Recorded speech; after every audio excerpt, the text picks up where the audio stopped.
Hello friends, welcome back. Ignite अकॅडमीमध्ये मी निहाल कोरे तुमचं पुन्हा एकदा स्वागत करतोय. मेन्सचे क्वेश्चन आपण डिस्कस करतोय, त्याच्या आधारावर आपण मेन्सचे टॉपिकची रिव्हिजन करतोय किंवा मेन्सचे टॉपिक समजून घेतोय. डिस्क्रिप्टिव्ह पॅटर्नमध्ये आपल्याला मेन्सची तयारी खूप चांगली असणं आता गरजेचं आहे MPSC साठी, आणि त्या अनुषंगानं आपण हे मेन्सचे क्वेश्चन डेली सिरीज सुरू केलेले आहे.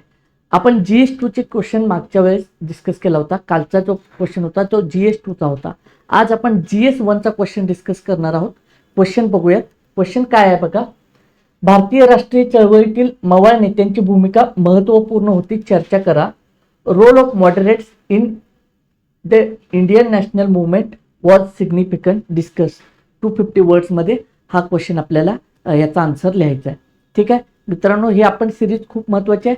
कसं करायचं आपण सांगितलेलं आहे. हा क्वेश्चन झाल्यानंतर हे डिस्कशन होईल. याच्यानंतर हा पॉईंट तुम्ही वाचायचा आहे, रीड करायचं आहे. तुमच्याकडे जे काही मटेरियल असेल ते त्याच्या आधारावर मी काही पॉईंट सांगितलेले आहेत ते डोक्यात घेऊन तुम्ही आन्सर लिहायचा आहे आणि आन्सर तुम्ही मला पाठवायचा आहे PDF फॉर्मॅटमध्ये. ठीक आहे मित्रांनो, ही माझ्याबद्दलची माहिती आहे. मी निहाल कोरे 2022चा UPSC टॉपर आहे. मी मराठी माध्यमातून परीक्षा दिली होती. मी 2018 पासून स्पर्धा परीक्षेच्या क्षेत्रामध्ये काम करतोय. अनेक विद्यार्थ्यांना मी मेंटरशिप दिलेली आहे. मी NLP कोच, माइंड कोच म्हणून काम करत आहे सध्या. त्याचबरोबर लाईफ कोच आणि मेमरी ट्रेनर म्हणून सुद्धा काम करतो. हे माझं पॅशन आहे. या फील्डमध्ये मी गेली काही वर्ष काम करत आहे. ठीक आहे, तर सुरू करूयात आजचं लेक्चर. महत्त्वाचं म्हणजे तुम्ही जे काही आन्सर लिहाल ते तुम्ही मला या नंबरवर PDF फॉर्मॅटमध्ये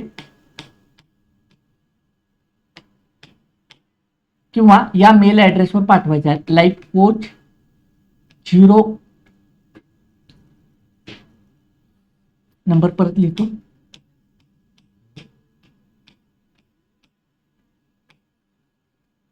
लाईफ कोच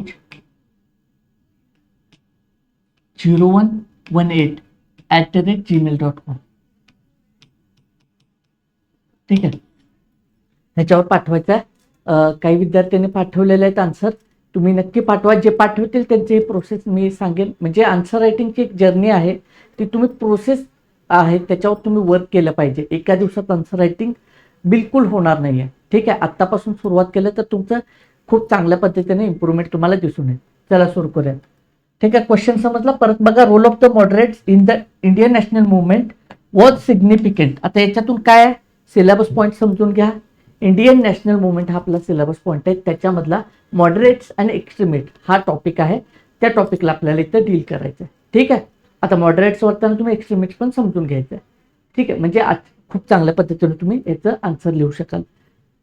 लक्षात येते. म्हणजे रोल ऑफ मॉडरेट्स हा टॉपिक आहे याच्यामध्ये, आणि इंडियन नॅशनल मूवमेंट हे आपल्याला समजून घ्यायचं आहे. ठीक आहे, कीवर्ड्स पण समजले आणि टॉपिक कुठला GS1च्या सिलेबसमध्ये कुठला आहे तो पण आपल्याला समजलेलं आहे. ठीक आहे, सुरू करूयात. मग आपल्याला काय पॉईंट्स असले पाहिजे त्याच्यामध्ये. मॉडरेट्सचं कॉन्ट्रीब्युशन समजून घ्या. मॉडरेट्सनी इंडियन नॅशनल मूवमेंटचा पाया रचलेला आहे.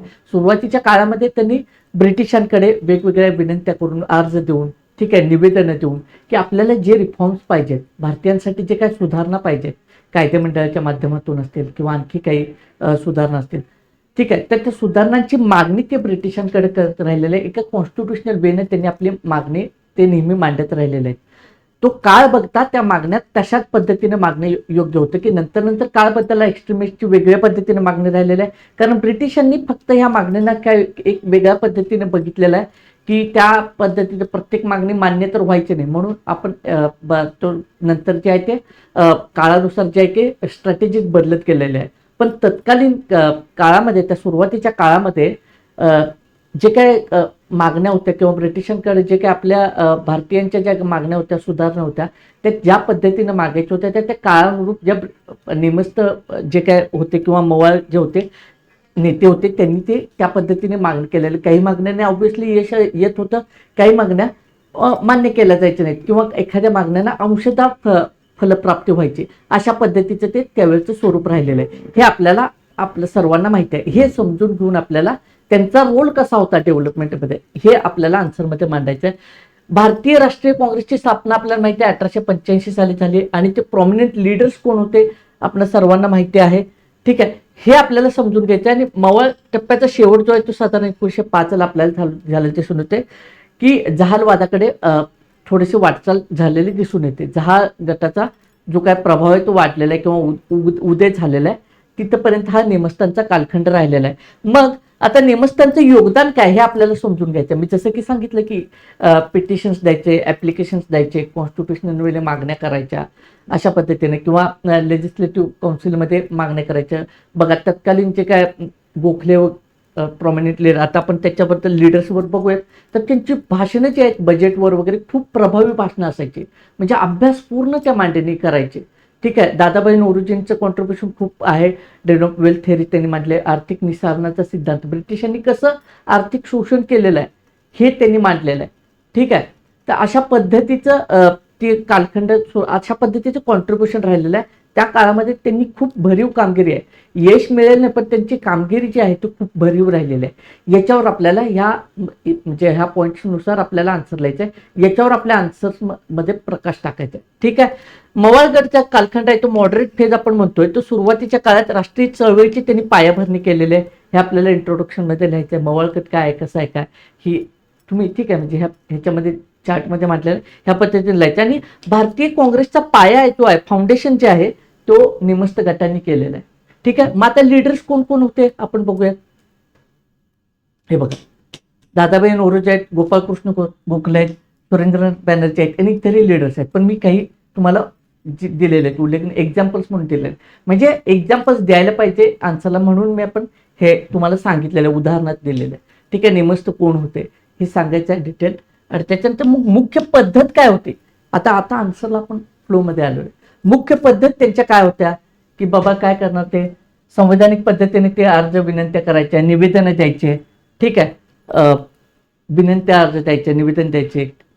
अशा माध्यमातून त्या आपल्या ज्या काय भारतीयांच्या मागण्या आहेत त्या ब्रिटिश सरकारपर्यंत पोहोचवायच्या. आणि त्यांचं गोल काय होतं की टप्प्याटप्प्याने सुधारणा घेत जाऊयात आपण. ठीक आहे. पण तो खूप नंतर त्याचा निगेटिव्ह इम्पॅक्ट दिसून आला की म्हणजे हा गट जो आहे तो खूप आक्रमक झालेला आहे. कारण ब्रिटिश फक्त आपल्याला खेळवतोय ही भावना तरुणांच्या मध्ये निर्माण झाली. मग अशा पद्धतीनं नेमस्थानचा हस्त होतोय आणि जहाल गटाचा उगम होतोय. तो आपण नंतर बघू. पण आपल्याला हे इथे काय डील करायचे की कशा पद्धतीनं संविधानिक पद्धतीनं मागणी करायच्या,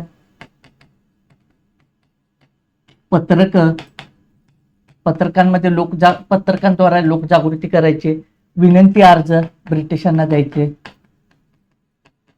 वेगवेगळी चर्चा, डिबेटच्या माध्यमातून चर्चा, संवाद, वादविवाद यांच्या माध्यमातून ब्रिटिशांपर्यंत मागण्या त्या पोहोचवायच्या. आणि त्याच्यातून मी मगाशी जसं की बोललो की काही मागण्या पूर्ण व्हायच्या, काही अंशतः फलप्राप्ती व्हायचे, काही मागण्या पूर्ण व्हायच्या नाहीत. अशा पद्धतीचं ते स्वरूप होतं.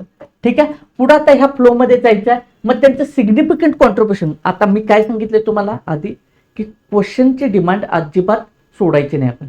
ठीक आहे. क्वेश्चनची डिमांड काय, त्यांची कामगिरीवर आपल्याला बोलायचं, चांगल्या कामगिरीवर. ठीक आहे. मग त्यांचं काय रोल राहिलंय बघा, राजकीय जनजागृती. आता सुरुवातीच्या काळात ब्रिटिशांच्या विरोधात किंवा भारत एक संघ आहे, आपली राष्ट्रीयत्वाची भावना ही लोकांच्या मध्ये जागृत करण्यामागे नेमस्त लीडर्सचा, नेमस्त जे नेते होते त्यांचा रोल खूप मोठा राहिलेला आहे. लोकांच्या मध्ये जागरूकता खूप गरजेची असते. आणि म्हणून काय होतं, जहाल गटांचं नंतर कॉन्ट्रीब्युशन राहिलेलं आहे, पण लोकांच्या मध्ये मूलतः जी काही जागृती करायची होती त्याच्यामध्ये नेमस्त गटाचा रोल खूप राहिलेला आहे. ठीक आहे. तर ते मांडणी करायची आपल्याला. पॉलिटिकल अवेकनिंग, राजकीय जागृतीमध्ये त्यांचं कॉन्ट्रीब्युशन राहिलेलं आहे. भारतीय जनतेमध्ये राजकीय भान निर्माण केलं नेमस्थांनी. त्याचबरोबर संपूर्ण देशामध्ये एक राष्ट्रीय भावना, आपण राष्ट्र म्हणून एक आहोत, वेगवेगळे प्रांत जरी असले, वेगवेगळ्या भाषा जरी असले, वेगवेगळे धर्म जाती असतील, तरी सुद्धा राष्ट्रीय म्हणून, राष्ट्रीय भावना, भारत म्हणून आपण एक आहोत, ही भावना रुजवायला सुरुवात केलेली आहे. आणि ब्रिटिश धोरणावर अगदी भाषा जरी सौम्य असली तरी ब्रिटिशांचे वाभाडे करण्यामध्ये त्यांनी कुठलीही कसर सोडलेली नाही. ब्रिटिशांचे जे काही धोरण आहेत त्यांच्यावर टीका करायला सुरुवात केलेली आहे. मग भाषणांच्या माध्यमातून असेल, पत्रकांच्या माध्यमातून असेल, ब्रिटिशांना निवेदन देताना सुद्धा की तुमचे हे धोरण आहे ते आम्हाला अमान्य आहे. अशा पद्धतीची ती नेमस्थानची कार्यप्रणाली राहिलेली आहे. पुढे काय, आर्थिक धोरणावर टीका. मगाशी मी सांगितलं आर्थिक निस्सारण सिद्धांत, drain of wealth theory Dadabhai नौरोजींनी मांडली. ठीक आहे. ते कशा पद्धतीने ब्रिटिश शासन आपलं शोषण करते ते मांडलेलं आहे त्याच्या मागे. आणि या आकडेवारीच्या आधारावर लोकांच्या मध्ये जागरूकता करण्याचे प्रयत्न त्यांनी केलेले आहे. भारताच्या दारिद्र्यामागील ब्रिटिशांचे शोषणकारी धोरण त्यांनी उघड केलेलं आहे नेमस्त पुढाऱ्यांनी. ठीक आहे. तर एक्सप्लॉटेटिव्ह पॉलिसीज ज्या आहेत ब्रिटिशांच्या त्या त्यांनी उघड करायला सुरुवात केलेली आहे. ठीक आहे.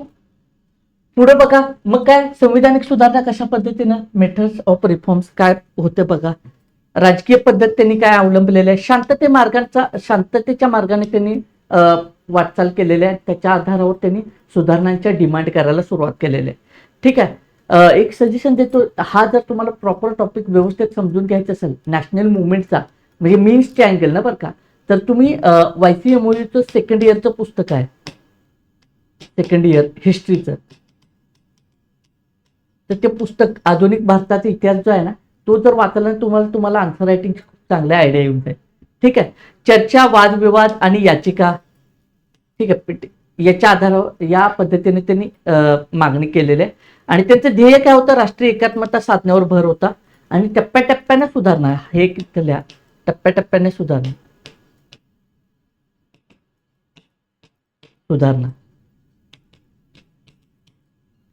संविधानिक सुधारणावर कसं काम केलेलं आहे, कायदे मंडळात सुधारण्याची मागणी केलेली आहे. इंडियन काउन्सिल ऍक्ट संमत करण्यात, त्याच्यामध्ये सुधारणा करण्यामध्ये त्यांची मागणी राहिलेली आहे. बट ओव्हरऑल बघितलं आपण तर काय, आर्थिक जागरूकता, राजकीय जागरूकता, ब्रिटिशांच्या प्रती जे काय ब्रिटिशांचं धोरण कसं दमन करे आणि शोषण करे हे लोकांपर्यंत पोहोचून द्यायचं आहे. राष्ट्रीय ऐक्य साधण्यामध्ये त्यांचा प्रयत्न राहिलेला आहे. आपण राष्ट्र म्हणून एक आहोत ही जागरूकता निर्माण करण्यामध्ये त्यांचा प्रयत्न राहिलेला आहे. हे ओव्हरऑल कॉन्ट्रीब्युशन जे आहे नेमस्थांचं हे खूप मोठं आहे, फाउंडेशनल हे आहेत. म्हणजे आपण जे काय म्हणतोय आपल्याला जे काय पाया रचायचा आहे राष्ट्रीय भावनेचा तो नेमस्थांनी रचलेला आहे. अशा पद्धतीचा आपल्या आन्सरमध्ये उल्लेख पाहिजे. ठीक आहे. पण की पॉइंट्स काय पाहिजे ते आपण ह्याच्यामध्ये चर्चा करत आहोत. ठीक आहे. पुढे बघा काय, आता मर्यादा, ह्या सगळ्या गोष्टी आपण बॉडीवर उल्लेख केला की आपण सांगितले की ह्यांचं भूमिका अशा पद्धतीने राहिलेली आहे. आणि व्यापक अर्थाने किंवा खऱ्या अर्थाने जो काय राष्ट्रीयत्व भावना किंवा इंडियन नॅशनल काँग्रेसची जी काही मुवमेंट होती त्याचा पाया रचण्यामागे नेमस्त गटाची भूमिका खूप महत्वाची राहिलेली आहे. आता मग याच्यामध्ये मर्यादा काय, का मवाळ गट कमी पडला किंवा का असतं झालं, ह्याच्यामध्ये हे थोडक्यात तुम्हाला सांगायची की थोडी एक बाजू, कारण चर्चा करायची आपल्याला, डिस्कस असा क्वेश्चन आहे.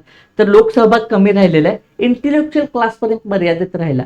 मॉब जे काय एक मुवमेंट जे आहे ती मॉब मुवमेंट बनायला पाहिजे होती ती बनली नाही सुरुवातीच्या काळात. का तर आता ती काय जे काय आहे ते सर्व थरापर्यंत हे पोचलेलं नाही आहे. इंटेलेक्च्युअल क्लासपर्यंतच हे जे आहे ते राहिलेलं आहे. लक्षात येते, ह्यांचा जो काय विचार किंवा आहे तो तिथपर्यंत मर्यादित राहिलेला आहे. लोकसहभाग कमी राहिलेला आहे. गती जी होती संत होती, त्यामुळे तरुण वर्ग अस्वस्थ व्हायला लागलेला आहे. संत गती होते, त्यांच्या कामाची पद्धत अत्यंत संत होती, खूप पेशन्सली काम करायचे ते. ठीक आहे. पद्धतीवर टीका राहिलेली आहे, क्रिटिक राहिलेलं आहे. ब्रिटिश धार्जिणे अशी टीका बऱ्याचदा मवाळांवर व्हायची. कारण का, ते विनंत्या करायच्या, अर्ज द्यायच्या आणि त्याच्या आधारावर तरुणांची काय टीका राहिलेली आहे की ब्रिटिश धार्जिणे होते. ठीक आहे. ब्रिटिश भिक्षावृत्ती अशी टीका झालेली आहे. नंतर मग काय झालेलं आहे, मग तरुण वर्गात अस्वस्थता वाढून काय झालेलं आहे, जहालवादाचा उगम झाला, उदय झाला. आणि त्यामुळं जो काय नेमस्त गटाचं अस्तित्व धोक्यात यायला लागलेलं आहे किंवा अस्त झालेलं आहे असं आपण बघतो की एक वेगळ्या विचारधारेकडे, वेगळ्या आयडिओलॉजीकडे आपला युथ गेलेला आहे, जहालवादा एक्स्ट्रीमिझमकडे गेलेला आहे. ठीक आहे. अशा पद्धतीने हे मुद्दे आपण मांडायचे. ठीक आहे. लिमिटेशन्समध्ये किंवा मर्यादा काय आल्या त्यांच्या किंवा आव्हानं काय आली त्यांच्यासमोर, निष्कर्ष काय काढायचा आहे. आता हे मर्यादा आले परत कालखंड त्यांचं संपले असं नाही आहे, बट लॉंग टर्मसाठी खूप महत्त्वाचं राहिलेलं आहे नेमस्थांचा रोल. पुढील त्यावेळेस कायम त्यांनी प्रेरणा दिलेली आहे, तरुणांना नेहमी मार्गदर्शन राहिलेलं आहे. कारण हे सुरुवातीच्या काळात ही जागरूकता गरजेची होती, त्या जागरूकतेच्या आधारावर नवीन कार्यपद्धती आली, पण ती जागरूकता गरजेची होती. ठीक आहे. Inspiration for future national movement याच पायावर पुढील गांधीवादी आणि जन आंदोलने उभे राहिली. बघा हे आपण लिहू शकतो कन्क्लुजनमध्ये. राष्ट्रीय चळवळीचा भक्कम पाया यांनी रोवलेला आहे. नेमस्थांनी काय केलं, भारतीय स्वातंत्र्य लढ्याला वैचारिक आणि राजकीय पाया घातलेला आहे नेमस्थांनी. मगाशी मी सांगितलं की लॉंग टर्मसाठी खूप महत्त्वाचा राहिलेला हा विचार, त्याचा पाया रचणं गरजेचं होतं आणि तो पाया जो आहे राष्ट्रीय चळवळीच्या नेमस्थांनी रचलेलं आहे. हे कन्क्लुजनमध्ये लिहू शकतो. म्हणजे तुम्ही असे करू शकता की नंतरच्या काळात जहालवाद किंवा आणखी संमिश्र आंदोलनं जरी आली असली तरी हे जन आंदोलन किंवा राष्ट्रीय आंदोलनाचा पाया खऱ्या अर्थाने निमस्थानी घातलेला आहे, हे आपण तुम्ही वैचारिक पाया निमस्थानी घातलेला आहे हे तुम्ही कन्क्लुजनमध्ये लिहू शकता. अशा पद्धतीने हे उत्तर लिहायचं आहे. ठीक आहे, तुम्ही नक्की लिहा. रिस्पॉन्स म्हणावं तसं दिसत नाही, तुम्ही उत्तर लिहायला सुरुवात करा. लिहायला सुरू तर करा, किमान आज मी जे आपण डिस्कस केलं त्याच्या आधारावर तुम्ही प्रयत्न तर करा लिहिण्याचा.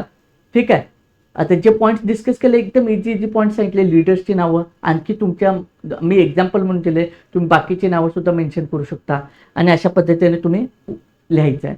ठीक आहे, तर आय होप तुम्ही हे लेक्चर सिरीज तुम्हाला नक्की आवडले असेल. तुम्ही इतर विद्यार्थ्यांच्यापर्यंत पोहोचवा. हे 4थं लेक्चर असेल साधारणतः, पण अशा आपण विचार करा 40 दिवसानंतर तुमच्याकडे किती इम्प्रूव्हमेंट. हे आपण सिरीज असे चालू ठेवणार आहोत. मीन्स डे एक क्वेश्चन आपण डेली मीन्सचा डिस्कस करणार आहोत आणि तुम्ही एकच क्वेश्चन तो लिहायचा आहे आणि एक दिवस म्हणजे 40 दिवसानंतर तुमच्यामध्ये किती इम्प्रूव्हमेंट होईल आणि नंतर समजा 100 दिवसानंतर किती इम्प्रूव्हमेंट होईल विचार करा. आणि ह्या पद्धतीने हे तुम्ही डेली लेक्चर फक्त बघून काही आउटपुट मिळणार नाही, हे तुम्हाला ॲक्च्युअलमध्ये लिहावं लागेल. आणि काही जण लिहितही असतील, पण जे पाठवतील त्यांना खूप चांगलं इम्प्रूव्हमेंट आम्ही त्याच्यामध्ये सांगू, त्याच्यामध्ये काय करायचं कशा पद्धतीने, आणि आम्ही दिशा देण्याचा प्रयत्न करू. तर लेक्चर शेअर करा आणि अशाच सिरीजसाठी इग्नाईट अकॅडमीला फॉलो करा. ठीक आहे, आज इथंच थांबूयात. धन्यवाद.